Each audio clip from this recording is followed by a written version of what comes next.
This is a Candy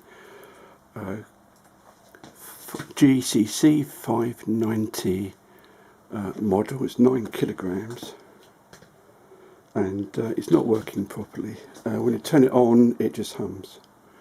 Now, I suspect I know the reason, but there's a way to test, easy way to test what I think it might be before actually going to the bother of actually dealing with it. So quick answer on this one. What you do, you obviously turn it on as per usual. Once it's plugged in, turn it on. It now hums.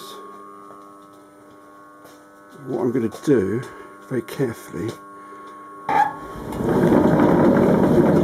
give it a start, and it works.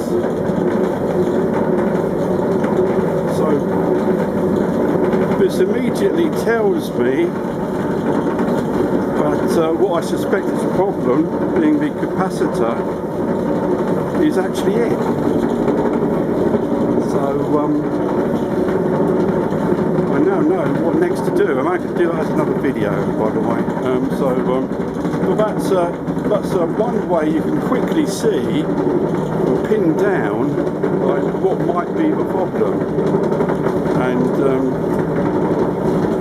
if you do this yourself, be very careful, as I say.